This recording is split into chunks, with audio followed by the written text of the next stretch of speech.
Recently D चौक पे जब मैं एहतजाज कर रहा था तो एक एहलकार था। वो आके मुझे मिला। आज कुछ ऐसा हुआ कि मुझे उसकी कॉल आई और रोने लग गया वो। तो उसने ये बताया कि मैंने जो है देखा है कि जिस तरह से इस्लामाबाद में रेडी बानों के ऊपर उनको पकड़ा जा रहा है। जिस तरह से भुट्टा बेचने वाला है उसको पकड़ के ले जाते हैं, जिस तरह चाय बेचने वाला अफगानी मिलता है इनको ले जाते हैं, उसको मारा जाता है कि आप पीटीआई के एहतजाज में शामिल थे। गोलियां बिल्कुल चली हैं, हमारे सामने लोगों की शहादतें भी हुई हैं। जब मैं इंटरव्यू कर रहा था तो अचानक ब्रेस्ट फायर हुआ था और अंधाधुंध फायरिंग हुई थी, जिसमें बहुत लोगों, किसी को पीठ पे गोली लगी तो किसी को पैर में गोली लगी। तो उस शख्स को जो हमारे साथ था, जो इंटरव्यूज ले रहा था हमारे साथ, तो उसको सर में गोली लगी। एक भाई जिसको शहादत नसीब हुई, मैंने उनके घर फोन किया ताजियत के लिए क्योंकि मैं उसको जानता था। मैंने उसे फोन करके मैंने उनके वालिद साहब को ताजियत दी, उनको दिलासा देना चाहा। आप क्या मतलब क्या आगे के प्लान्स हैं आप लोगों के? तो उन्होंने कहा जी हमारा प्लान ये है कि इमरान खान अब कॉल दे, पहले मेरा बेटा गया है, मेरे अब दो बेटे और हैं, मैं उनको भी लूंगा, अपनी वाइफ को भी लूंगा, अपने पूरे घर को लूंगा, मैं चला जाऊंगा। अवाम कह रही है कि जिससे शुरू हो गई अब हम उसको खत्म करेंगे। जिस वक्त इंसिडेंट हुआ उसके बाद कई ऐसी खबरें हमें मिली, कहीं ऐसा प्रेशर किया गया कि भाई आपने ये खबर नहीं देनी, फलाना खबर नहीं देनी। इस वक्त तक, जब तक मैं आपसे बात कर रहा हूं, तो हम जैसे कई ऐसे सहाफी हैं जो इस वक्त ग्रुप होश हैं, घर नहीं जा सकते। वेलकम सियासत डॉट पीके से। मैं हूं कार बगा और इस वक्त मेरे साथ मौजूद हैं साफी रिपोर्टर आगाज सरवर। शेख साहब बताइएगा, आपने एक ट्वीट की। आपने कहा कि आपको किसी पुलिस वाले दोस्त की कॉल आई, वो रोया क्या? ये मामला क्या था सर? मुझे तकरीबन कोई 3.5 साल हो गए सहाफत करते हुए। और डिफरेंट जगहों पर जाके हम लोग जब जाते हैं तो बहुत सी ऐसी चीजें होती हैं जो अनएक्सपेक्टेड होती हैं हमारे साथ। तो रिसेंटली डी चौक पे जब मैं एहतजाज कर रहा था तो एक एहलकार था। वो आके मुझे मिला, बड़ा उसने प्यार किया, सेल्फी वगैरह ली, तो हमने नंबर शेयर कर लिया था। आज कुछ ऐसा हुआ कि मुझे उसकी कॉल आई और रोने लग गया वो। सारों कतार जब वो रोया तो मैंने उससे पूछा कि भाई हुआ क्या है? कहता कि यार बहुत जुल्म हो रहा है। मैंने उससे बोला कि यार जुल्म के बारे में अगर आप खुद बताएं, मुझे बताने के लिए अच्छा है। मेरा वो दोस्त था, क्योंकि मेरी उससे पहली बार इंटरेक्शन डी शो के तजाज में ही हुई थी, तो मैंने कहा आप काइंडली इस बारे में खुद अगर बताएंगे तो बहुत अच्छा हो जाएगा। तो उसने ये बताया कि मैंने जो है देखा है कि जिस तरह से इस्लामाबाद में रेडी बानों के ऊपर उनको पकड़ा जा रहा है। जिस तरह से भुट्टा बेचने वाला है उसको पकड़ के ले जाते हैं, जिस तरह चाय बेचने वाला अफगानी मिलता है इनको ले जाते हैं, उसको मारा जाता है। मार के फिर जनाब आला उससे उगलवाया जाता है कि आप पीटीआई के ऊपर आप ये बोलें कि आप जनाब ना, कि आप पीटीआई के एहतजाज में शामिल थे। जारो कतार होने लगा। मैंने उसको दिलासा भी दिया और फिर मैंने उससे एक गिला किया कि खुदारा आप अगर इस बात को बताएंगे तो ये ज्यादा ऑथेंटिक चीज है और ज्यादा इस चीज को क्या कहते हैं, इस चीज को पजीराई मिलेगी अगर आप इस चीज को जो है आप बताते हैं। तो उसने मेरी बात का कहा कि मेरी जॉब है, लेकिन मैं बड़ा मायूस हुआ हूं। मैं इस चीज को समझता हूँ कि मेरे साथ जो है ना ये जुल्म हो रहा है, अवाम के साथ जुल्म है। तो ये सारा मामला था। मैंने कहा कि अवाम तक ये बात पहुंचानी चाहिए कि जो पुलिस वाले हैं वो जिस जुल्म पे रो रहे हैं, तो आप अंदाजा करें कि इस वक्त इस्लामाबाद में हो क्या रहा है। उसने अब जिक्र नहीं किया कि कोई खास अहकाम दिए गए हों पुलिस को, या ये जो लोग उठाने हैं इस हवाले से? जी मैंने पूछा, मैंने इनसे सवाल किया कि इस वक्त जो अहकामात हैं वो हैं क्या असल में, कि क्या करना है। तो उन्होंने कहा जी बस यही है कि पाकिस्तान तहरीक इंसाफ के जितने भी ये कारकुन हैं जो अफगानी मिल रहा है उसको उठाना है, उठा के जनाब इस चीज में डाल देना है कि जनाब आला ये पीटीआई के एहतजाज में था। जिसके ऊपर जर्रा बराबर भी शक हो रहा है उसको उठाया जाता है, उठा के उसको बता दिया जाता है कि जनाब ये भी उसी जगह शामिल था जहां पे गोलियां चल रही थी। तो ये इस वक्त मेरे ख्याल से टारगेट ये दिया जा रहा है किसी तरह से, जो है पूरी तरह से पॉलिटिकल जमात पीटीआई को इंतशार की उस पर बना दिया जाए और बताया जाए कि जनाब ये भी वही काम कर रहे हैं जो जनाब ना पहले हुआ। तो मेरे ख्याल से इस वक्त एक अनएक्सपेक्टेड चीज है जो हमारे साथ हुई है। मुझे लगता है कि ये चीजें नहीं होनी चाहिए। ठीक है। और ये जो आपका जानने वाला पुलिस एहलकार है, ये डी चौक में इस एहतजाज में भी ड्यूटी पर था या नहीं? ऑब्वियसली ड्यूटी पे था, क्योंकि उस वक्त तो मुलाकात मेरी ड्यूटी पे हुई उसकी। मैं ये तकरीबन 6 बजे के दरमियान, जी जी, ये जो हालिया दिनों में एहतजाज हुआ 26 नवंबर वाला, हाल ही दिनों में जो एहतजाज हुआ है जिसमें गोलियां चलाई गई हैं, और मैं तकरीबन 24 तारीख को, क्योंकि काफिला पहुंचा 26 27 को, 24 तारीख को हम डी चौक पे मौजूद थे। 24 तारीख को हमने जब कवरेज की तो उस वक्त जो पुलिस एहलकार था वो मेरे पास आया, मिलके उसने मेरे साथ सेल्फीज ली, किया कि मेरे बच्चे आपसे बड़ा प्यार करते हैं, आपकी हम रिपोर्टिंग देखते हैं, नंबर वगैरह शेयर की है। मैंने उसको नंबर दिया अपना। मैं जाहिर बात है हमें बड़ी खुशी हुई कि जब ऐसे हमसे कोई मिलता है। तो फिर उसके बाद हमारा एक राब्ता बहाल हो गया, कुछ दिनों मसरूफ भी रहा मैं। फिर उसके बाद आज जब उसकी कॉल आई तो उसने इस बात का इजहार किया कि जी बहुत ज्यादा एक ये मेरे साथ वाकया हुआ है, और मैं समझता हूँ कि ये जो वाकया मेरे साथ हुआ है, मैं इससे ज़ारो गुतार रो रहा हूं, और मैं अब ड्यूटी पे कैसे जाऊं मुझे समझ नहीं आ रही। तो ये वाकया मेरे साथ जो हुआ है ये मेरे लिए अनएक्सपेक्टेड चीज है। डेफिनेटली ये एक बड़ी कंफ्यूजन की सूरत हाल होती है जब एक तरफ आपकी ड्यूटी हो, आपका जॉब हो, आपका काम हो, और दूसरी तरफ आपके अहकामात ऐसे हों जो कि आपका ज़मीर आपको वो करने की इजाजत ना दे। गोलियां जो चली थी डी चौक सर, फायरिंग हुई, लोगों को गोलियां लगी, अस्पतालों में पहुंचे, अमवात हुई, ये सारी जो चीजें हैं, इस हवाले से उसने को बताया कि वो किसके अहकामात थे, वो क्या अहकामात थे, गोली चलाने का ऑर्डर था भी या नहीं था पुलिस को? क्योंकि ये भी खबरें आ रही हैं कि फौज का डायरेक्ट कोई अवाम से कन्फ्लिक्ट नहीं हुआ, ये गोली फौज ने तो नहीं चलाई। तो फिर उसने बताया नहीं कि ये गोली किसने चलाई। नहीं देखिए, ऐसी मेरी कोई उससे अभी तक बात तो नहीं हुई है। आप कहते तो फोन करके पूछ लूंगा मैं, लेकिन अभी तक तो कोई ऐसी बात नहीं हुई उससे। मेरी क्योंकि 23 मिनट की उससे बात हुई थी, जिसमें पहले तो वो रोने लगा, मैंने दिलासा दिया। फिर उसने बताया कि ये सब अफगानियों के साथ हो रहा है, हम ये समझते हैं ये बहुत गलत है, और मुझे बहुत अच्छा नहीं लग रहा। ये सारी उसके साथ डिटेल्स थी, मेरी गुफ्तगू हुई। हाँ, जहां तक गोलियां चलने की बात है, ऑर्डर्स की बात है, मेरा नहीं ख्याल कि इसका जवाब किसी पाकिस्तानियों को नहीं पता। गोली जिसने चलाई, जिसने इसका ऑर्डर दिया, सब जानते हैं कौन इसके पीछे कैफरे किरदार हैं।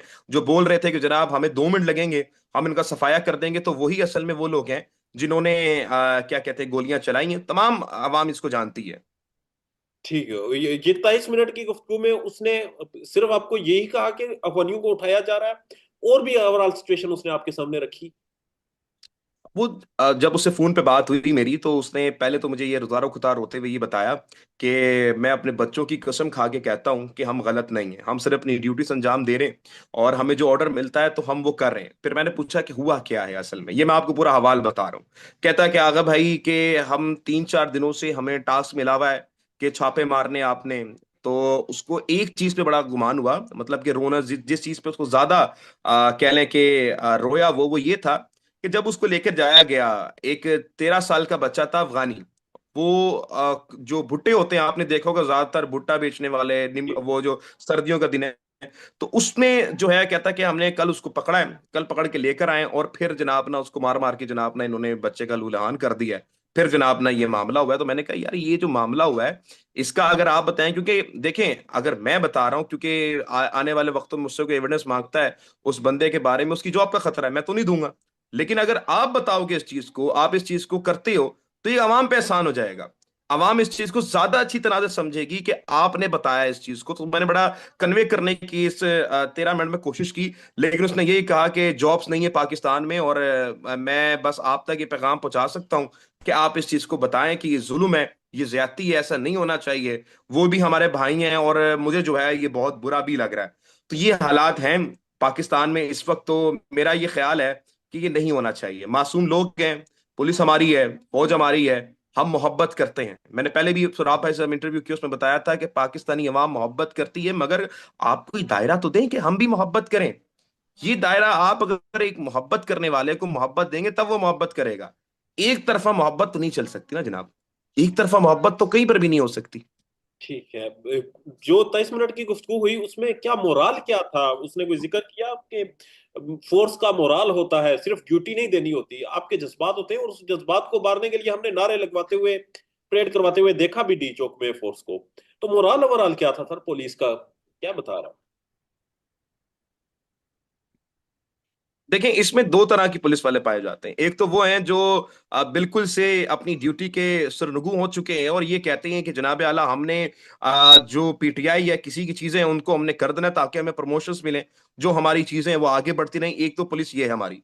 दूसरी चीज ये है कि मोराल पुलिस का ये है कि वो मजबूरी के तहत काम कर रहे होते हैं, क्योंकि मेरी वीडियोस रिकॉर्डेड पे मौजूद हैं। ये तो मैं आपके सामने रिकॉर्ड कर रहा हूं, हो सकता है कि इस पे राय बने कि यार ये झूठ कह रहा है, सच कह रहा है। लेकिन जीपीओ चौक पर पुलिस वाले ने मुझे आकर इंटरव्यू दिया था कि सर हम आपको पसंद करते हैं और हम गोलियां नहीं चलाना चाहते। ये लाहौर की बात कर रहा हूँ, जीपीओ चौक की जब एहतजाज था पीटीआई का, तो उसने ऑन कैमरा आके मुझे ये बात कही थी, मुंह मुंह छुपा के अपना, कि सर हम लोग जो है मजबूरी में कर रहे हैं, वरना हम इमरान खान से मोहब्बत करते हैं, आपसे मोहब्बत करते हैं। तो ये तो ऑन रिकॉर्ड मेरे सामने एक चीज हुई हुई है, बहुत सी जगहों पे ऑन रिकॉर्ड आके कहा हुआ है। मिसाल के तौर पे जब फैसलाबाद में घंटा घर पर एक पुलिस वाले ने मास्क पहनकर वीडियो पूरा पैगाम बना के दिया था, तो 5 उंगलियां बराबर नहीं होती, बिल्कुल गलत चीज था। जिस तरह से मार्च किया गया, पॉलिटिकल जमात लगी, अल्लाह अकबर के नारे लगाए गए, फिर कहा गया आईजी साहब जिंदाबाद, तो ऐसी चीजें हैं। लेकिन 5 उंगलियां मैं फिर कहूंगा बराबर नहीं होती।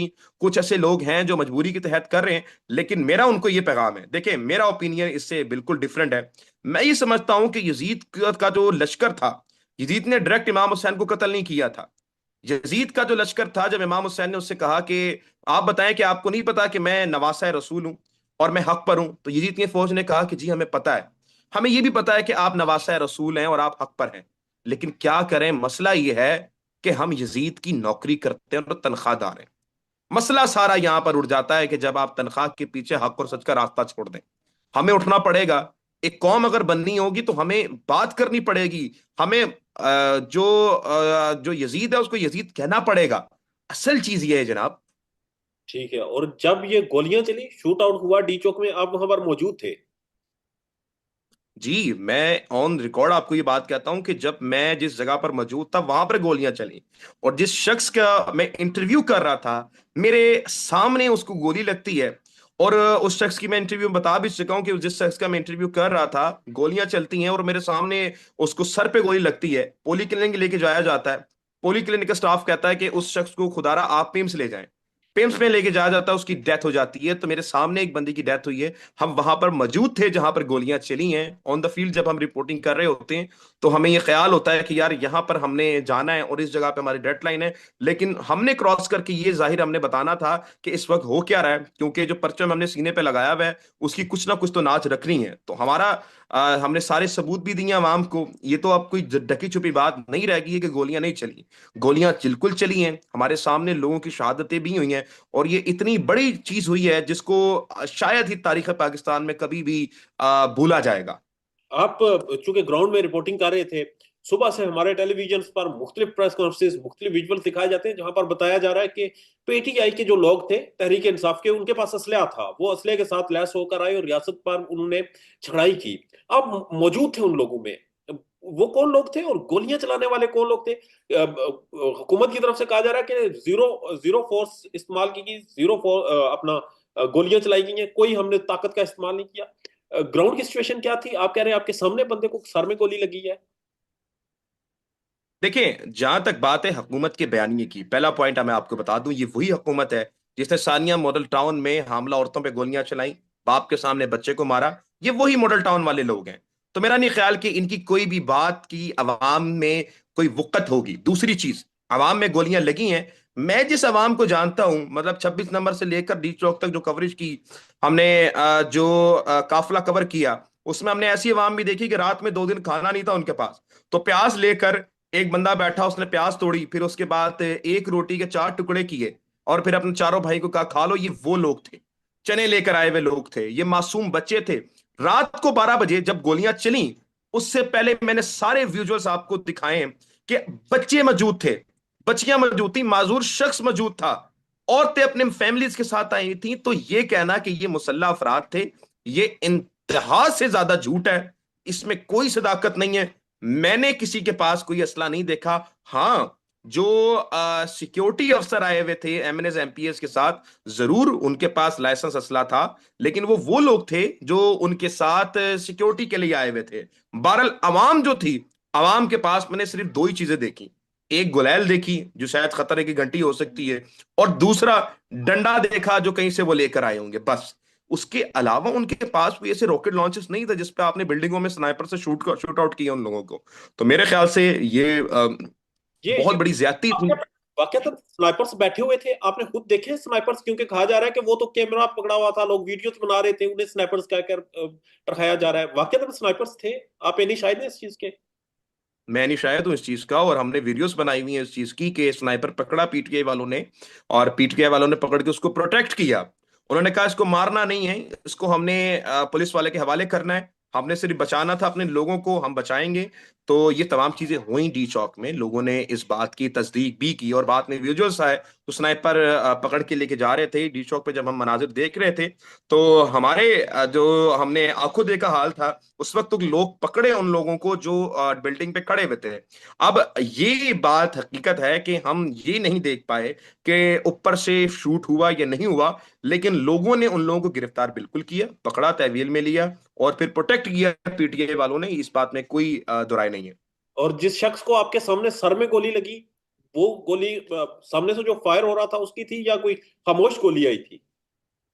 देखिए, उस वक्त तो मेरे ख्याल से जब मैं इंटरव्यू कर रहा था तो अचानक ब्रेस्ट फायर हुआ था और अंधाधुंध फायरिंग हुई थी, जिसमें बहुत लोग, किसी को पीठ पे गोली लगी तो किसी को पैर में गोली लगी। तो उस शख्स को जो हमारे साथ था, जो इंटरव्यूज ले रहा था हमारे साथ, तो उसको सर में गोली लगी। और फिर जो गाड़ी थी पीटीआई के किसी शख्स की या एमएनए की गाड़ी थी, उसमें बिठा के उसको लेके जाया गया।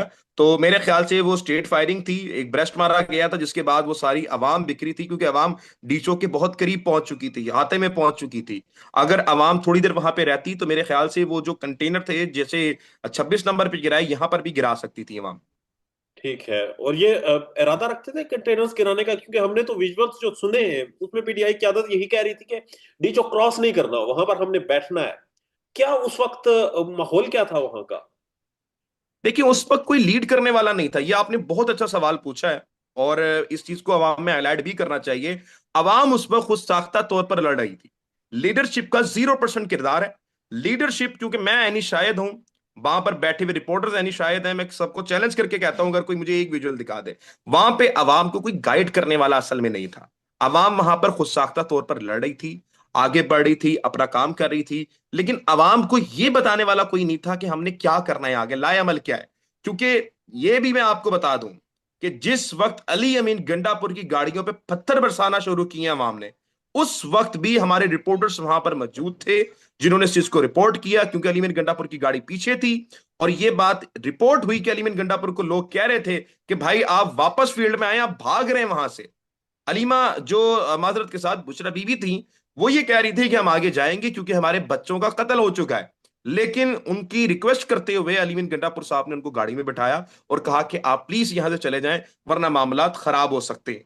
तो हमारे सामने लीडरशिप का किरदार बिल्कुल जीरो है। अवाम वहां पर खुद थी और वहां पर खुद साख्ता तौर पर आगे बढ़ी, आगे जा रही थी, लेकिन कोई भी इस वक्त लीडरशिप का किरदार नहीं नजर आया हमें वहां पर।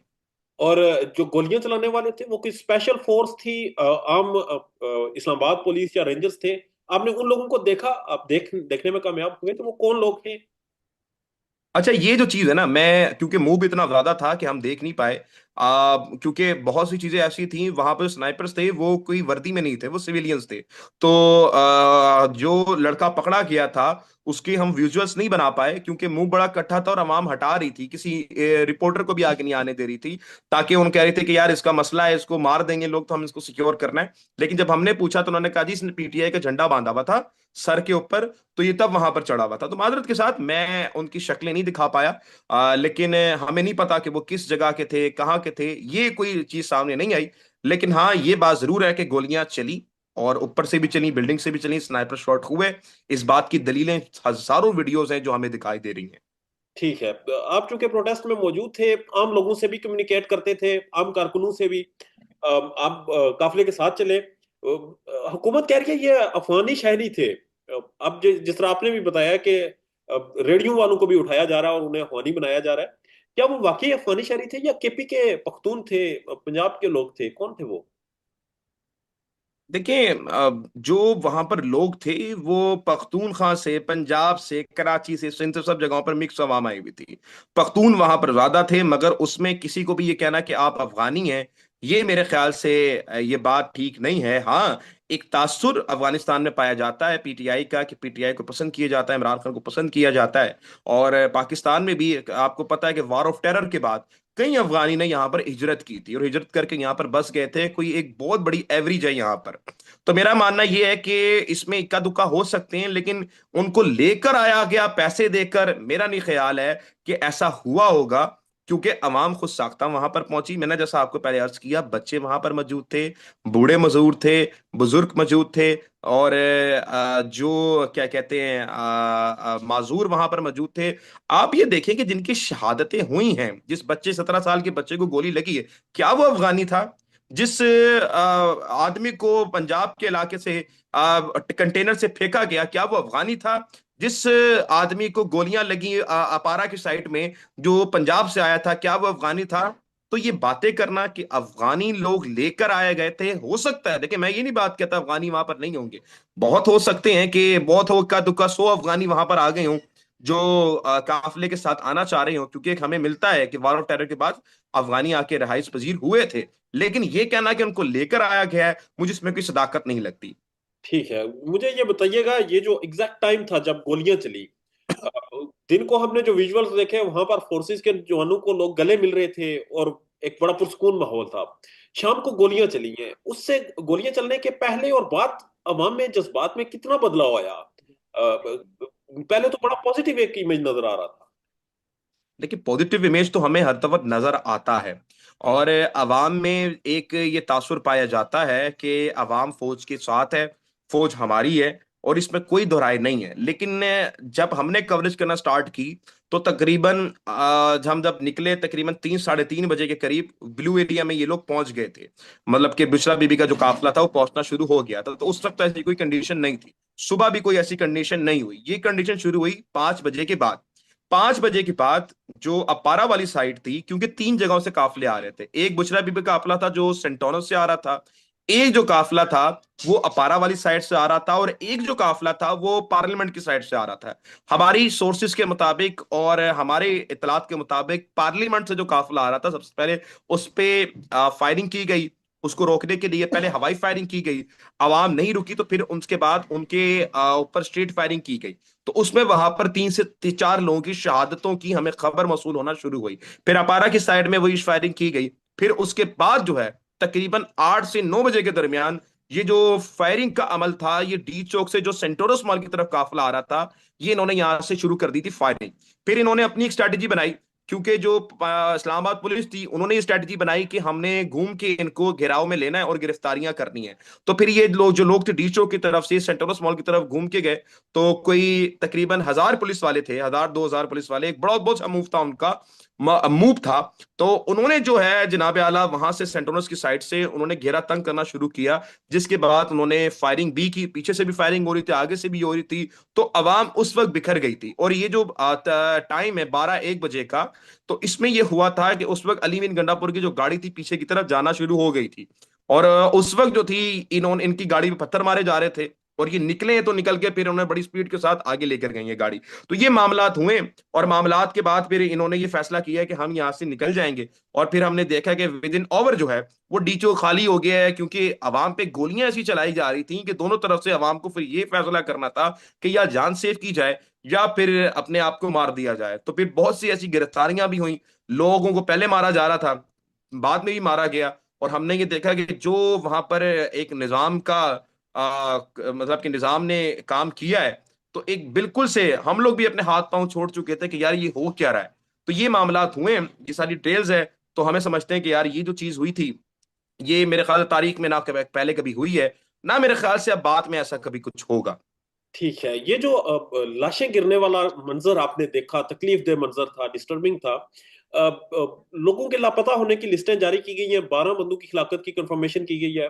जो आपके सामने लोग गिरे हैं, आपको क्या लगता है कि ये कितना बड़ा नुकसान था और कितने लोग जाया हुए इस सारी मुठभेड़ में? सर देखिए, मैंने तो एक रिपोर्ट बनाई थी अपनी, और उस रिपोर्ट को मैंने ट्विटर पे अब शेयर भी किया था आपके साथ। क्योंकि रात 12 बजे हमें टाइम मिला था कि हम पोली क्लिनिक जाएं, लेकिन रेंजर्स ने चारों तरफ से घेर लिया था। हमने बड़ी कोशिशों के बाद हमने पोली क्लिनिक का जो स्टाफ से डाटा कलेक्ट किया था, वो तकरीबन 35 के करीब था शहादतें। फिर जो पोली क्लिनिक का स्टाफ था उसने ये बात बताई कि जो हमसे क्रिटिकल सिचुएशन होता था, तो हम उसको भेज देते थे पिम्स की तरफ। पिम्स का तकरीबन कोई 1 किलोमीटर का सफर था। तो जब पिम्स गए तो पिम्स के स्टाफ ने भी इस बात की कंफर्मेशन की कि जो हमारे पास लोग आ रहे थे तो उनकी या तो क्रिटिकल सिचुएशन इतनी थी कि उनको बचाना इम्पॉसिबल था, या वो रास्ते में ही उनका इंतकाल हो गया था, या फिर उनको जो है बचाना इम्पॉसिबल था, मतलब कि नहीं बचा पाते, बहुत क्रिटिकल सिचुएशन थी। तो 99% जो पिम्स में केसेस गए हैं उनकी अमवात ही हुई है, और उन्होंने जो डाटा दिया वो तकरीबन 70 के करीब था। तो हमने इसकी एवरेज जो निकाली वो 103 थी, और लोगों को बताया कि उस वक्त 103 अमवातें हो चुकी हैं अकॉर्डिंग टू जो पॉली क्लिनिक का स्टाफ था और पिम्स का स्टाफ था, उसके मुताबिक हमने ये डाटा कलेक्ट करके बताया था। लेकिन हमें बड़ी हैरत हुई कि जब 13 लोगों की सिर्फ मामूली से रिपोर्ट दी गई, और इसमें कोई कबाहत भी नहीं है, जिस तरह से शाकिर अवान, जिस तरह से साकिब बशीर और फिर मतीउल्लाह जान को गिरफ्तार किया गया, मेरा ये मानना है कि यही रिपोर्ट्स को दबाना था, डाटा को जलाना था, और फिर अमवात को छुपाना था। मेरे ख्याल से ये एक बहुत घटिया चीज है। अब जो लोग चलेंगे दुनिया से कम उनको उनके घर वालों तक पहुंचना चाहिए। ये एक बहुत ज्यादा तकलीफ दे चीज है घर वालों के लिए। तो ये जो बाकी लोग हैं, ये जो 103 का फिगर आपने काउंट किया और अस्पताल जराये से आपने कंफर्म किया। 103, 130 नहीं, 103। जी जी। और ये जो बाकी लोग हैं, ये लापता अफराद में चले गए हैं, कहाँ गए हैं? इनका अभी तक कोई सुराग नहीं मिल सका। सर मैं आपको बता दूं कि तकरीबन 300 बंदा लापता है इस वक्त। नहीं पता लग रहा कि वो इस वक्त कहां पर है, क्या नहीं है।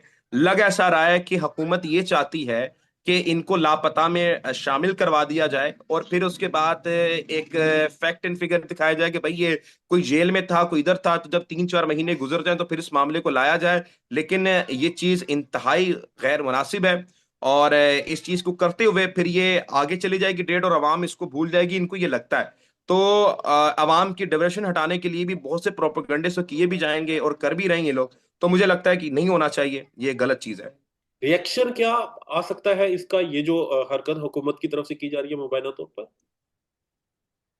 सर रिएक्शन हम सबको पता है क्या आ सकता है।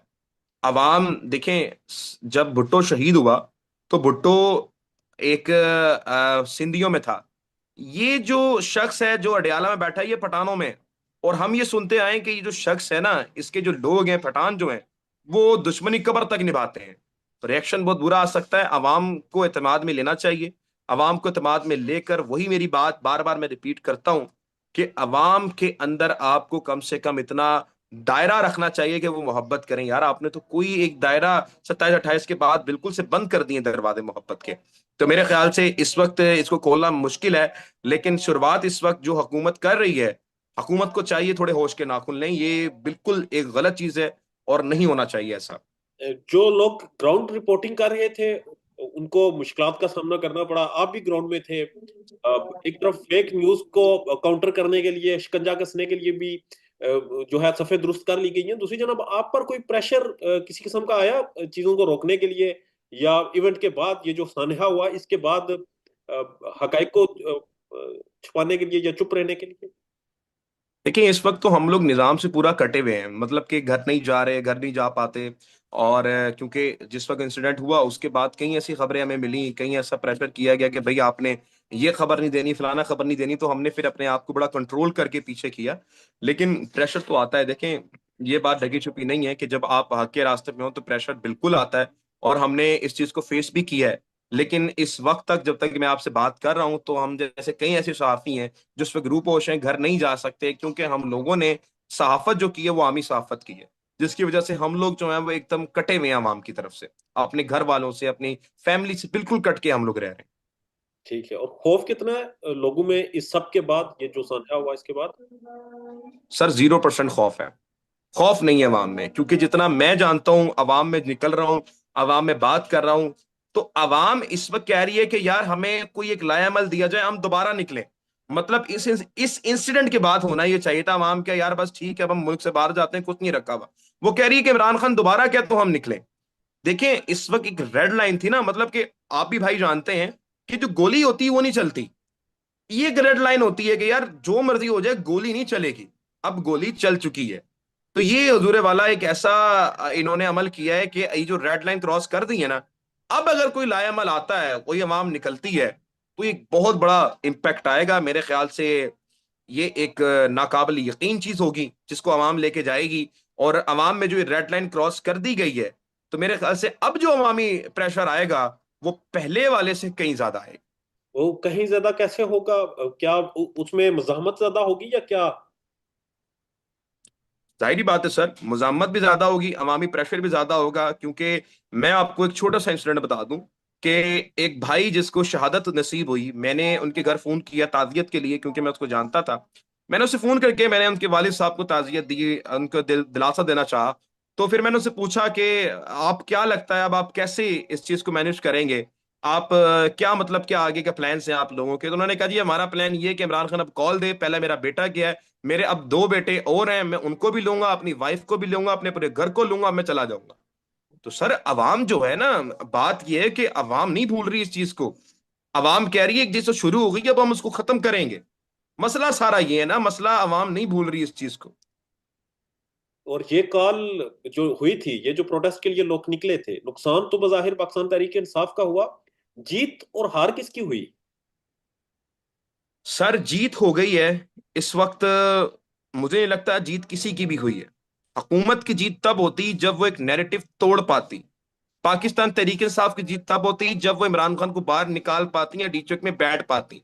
इस वक्त हुकूमत भी हार चुकी है और पाकिस्तान तहरीक इंसाफ की कयादत हारी है। अवाम तो इन दोनों ही चीजों में जीत चुकी है, क्योंकि जो लोग कहते थे कि हम इमरान खान के लिए मर जाएंगे वो असल में मर चुके हैं। असल में अवाम जीती है। अवाम ने एक वादा वफा किया है जो उनका वादा था, लेकिन पीटीआई लीडरशिप और क्यादत वादा वफा नहीं कर पाई। अफसोस इस चीज का रहेगा। पाकिस्तान में इस वक्त सबसे बड़ा मसला बोलने का है। पाकिस्तान में बोलने नहीं दिया जाता, जुबानें खींच ली जाती हैं, डर है, खौफ है, टेरर है। पाकिस्तान का मीडिया मुकम्मल तौर पर कंट्रोल्ड है, वेल मैनेज्ड है, एक मैसिव सेंसरशिप है। इसी तरह का दबाव पाकिस्तान में सियासत.pk भी फेस कर रहा है, जिसे पाकिस्तान भर में गुज़श्ता कई महीनों से मावरा आइन, मावरा कवानीन मुकम्मल तौर पर बंद कर दिया गया है, मुकम्मल तौर पर बैन कर दिया गया है। सियासत.pk की नशरियात को लिमिटेड करके पाकिस्तान में छोड़ दिया गया है। तमाम तर कानूनी मुआवज के ऊपर आवाज उठाई गई, दस्तक दी गई, लेकिन हर तरफ से खामोशी है, सन्नाटा है। कहीं पर कोई सुनवाई नहीं है, कोई सुनने को तैयार नहीं है। लेकिन इसका हल क्या है? क्या खामोश हो जाएं? क्या सवाल ना करें? क्या मालूमात आप तक ना पहुंचाएं? क्या इंफॉर्मेशन आप तक ना पहुंचाएं? मालूमात भी पहुंचेगी, इंफॉर्मेशन भी पहुंचेगी, सवालात भी उठेंगे, लेकिन अब आपने रोल प्ले करना है, आपने अपना किरदार अदा करना है। और छोटा सा एक प्रोसीजर है, प्रोसेस है, उसके बाद आप अपना किरदार अदा करें और हमारी मदद करें। पहले आपने यह करना है कि हमारे यूट्यूब चैनल को सब्सक्राइब करना है, उसके बाद ज्वाइन के बटन के ऊपर जाना है, क्लिक करके हमारा मेंबर बनना है। या फिर दूसरा ऑप्शन यह है कि आपने वीडियो की डिस्क्रिप्शन में जाना है, वहां पर पैट्रियन का लिंक मौजूद होगा, उस लिंक के ऊपर क्लिक करें और हमें सपोर्ट करें, हमारा हिस्सा बने, हमारी ताकत बने। ख्याल रखिएगा। अल्लाह हाफिज।